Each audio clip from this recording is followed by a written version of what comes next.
જય Hind. Only for study ચેનલમાં તમારા દરેક મિત્રોનું હાર્દિક સ્વાગત છે. તો આજે આપણે વિડીયોમાં જોઈએ કે ટાટ એચએસ અને ટાટ એસની મેઇન્સ પરીક્ષા ટૂંક સમયમાં આવી રહી છે અને એના માટે પેપર 1 માટે ગુજરાતી નિબંધો ઘણા મહત્ત્વના છે. તો આજે આપણે વિડીયોમાં જોઈશું એક નિબંધ જેનું નામ છે જનરેશન ગેપ, એટલે કે પેઢીઓ વચ્ચેનું અંતર. તો શરૂઆત કરીએ આપણે ખંડિકાથી કે વિચારો બદલાયા તો સંબંધમાં અંતર આવી ગયું. વિચારો બદલાયા તો સંબંધમાં અંતર આવી ગયું. નવી અને જૂની પેઢી વચ્ચે અણસમજનું વાદળ છવાઈ ગયું. એ લખીને આપણે નિબંધની શરૂઆત કરી શકીએ છીએ. તો સૌથી પહેલાં આપણે જોઈએ પ્રસ્તાવના. તો એમાં પહેલો શરૂઆત કરીએ કે પરિવર્તન એ સંસારનો નિયમ છે. શું છે? પરિવર્તન એ સંસારનો નિયમ છે. સમયની સાથે માણસના વિચારો, રહેણીકરણી અને જીવનશૈલી બદલાતી રહે છે. આ બદલાવને કારણે બે અલગ અલગ પેઢીના લોકો વચ્ચે વિચારો અને મૂલ્યોમાં જે તફાવત ઊભો થયો છે તેને અંગ્રેજીમાં જનરેશન ગેપ આપણે અને ગુજરાતીમાં પેઢીઓ વચ્ચેનું વૈચારિક અંતર કહેવામાં આવે છે. સામાન્ય રીતે આપણે એવું કહી શકીએ કે આ અંતરમાં ઘરના માતા પિતા અને બાળકો વચ્ચે અથવા તો દાદા દાદી અને પૌત્રો વચ્ચે સ્પષ્ટપણે જોવા મળે છે. વડીલો પાસે વર્ષોનો અનુભવ હોય છે, જ્યારે નવી પેઢી પાસે આધુનિક વિચારો અને નવું જોશ હોય છે. જ્યારે આ બંને પેઢીઓ એકબીજાના દૃષ્ટિકોણને સમજી શકતી નથી, ત્યારે ઘરમાં તણાવ અને અંતર વધવા લાગી જાય છે. તો એના માટે આપણે શું કરવું જોઈએ?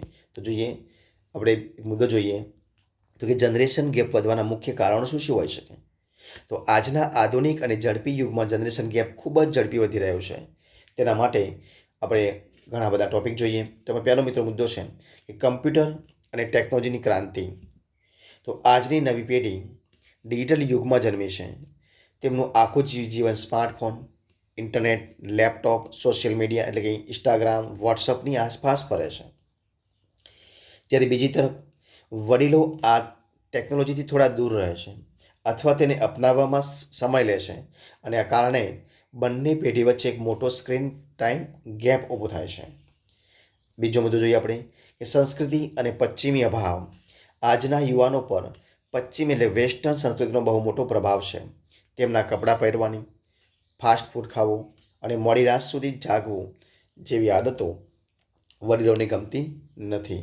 વડીલો આપણી ભારતીય પરંપરા અને સંસ્કારોને વળગી રહેવા માગે છે. ત્રીજો મુદ્દો જોઈએ આપણે સ્વતંત્રતાની ભાવના. તો આજની પેઢી ખૂબ જ મહત્વાકાંક્ષી છે. તેઓ પોતાના કરિયર અને જીવનના નિર્ણયો, જેમ કે શું ભણવું, કઈ નોકરી કરવી, પોતાની જાતે લેવાનું પસંદ કરે છે. જ્યારે વડીલો એવું ઈચ્છે છે કે બાળકો તેમના અનુભવ પ્રમાણે ચાલે અને શિસ્તમાં રહે. ત્યારબાદ સંયુક્ત કુટુંબની પ્રાર્થનાનો અંત. તો આપણે એના ચર્ચા કરીએ. તો પહેલાંના સમયમાં મોટા સંયુક્ત પરિવારો એટલે કે જોઈન્ટ ફેમિલીઝ હતા, જ્યાં વડીલો અને બાળકો સાથે રહેતા અને પ્રેમ પણ વધતો હતો.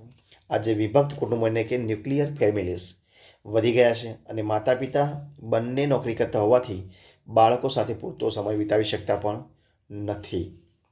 ત્યારબાદ આપણે એક કંડિકા લખી શકીએ કે વડીલો અનુભવની ખાણ છે અને યુવાનો પાસે નવી આશા.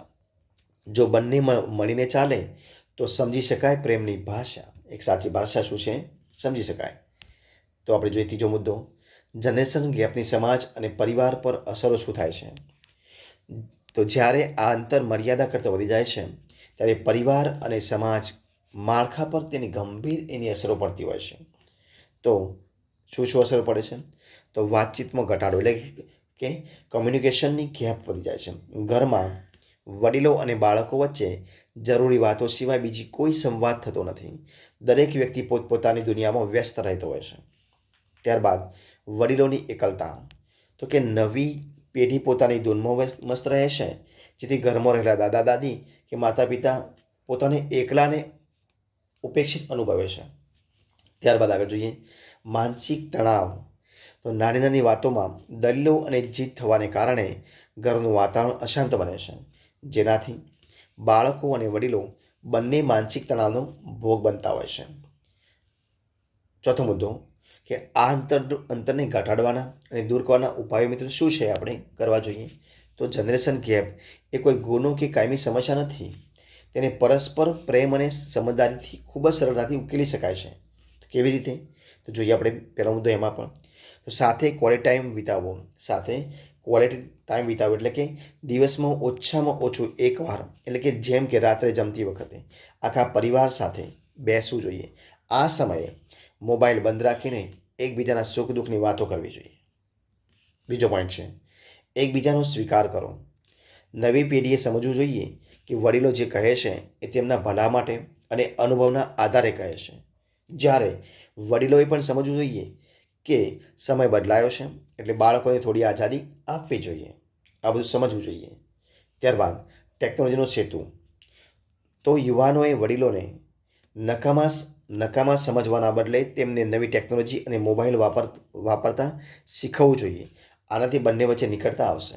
બીજો પોઈન્ટ, વચ્ચેનો રસ્તો એટલે સમાધાન શું હોઈ શકે? કોઈ એક પેઢીને નમવું જ પડે એવું નથી. બંને પેઢીએ થોડી થોડી બાંધછોડ કરીને વચ્ચેનો રસ્તો કાઢવો જોઈએ. ત્યારબાદ મિત્રો આપણે ઉપસંહારમાં એક કંડિકા લખી અને પછી આપણે નિબંધની પૂર્ણાવૃત્તિ કરીશું. તો એ ઘરની સુંદરતા તો વડીલોના આશીર્વાદ અને બાળકોના હાસ્યથી છે. જો સમજી લઈએ એકબીજાને તો આ દુનિયા પણ સ્વર્ગ જેવી છે. બરાબર છે? તો જોઈએ આપણે કે જનરેશન ગેપ એ નદીના બે કિનારા જેવો છે.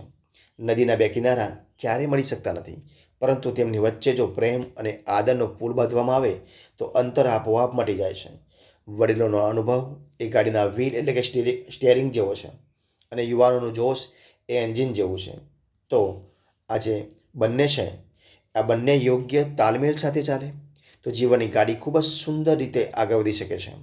વડીલોના આશીર્વાદ અને યુવાનોના નવા વિચારો સાથે મળીને એક આદર્શ પરિવાર અને મજબૂત સમાજનું નિર્માણ થઈ શકે છે. તો આ પ્રમાણે આપણે નિબંધની પૂર્ણાવૃત્તિ કરી શકીએ. તો મિત્રો, બધા જ મિત્રોને best of luck. Thank you. જય હિન્દ, જય ભારત.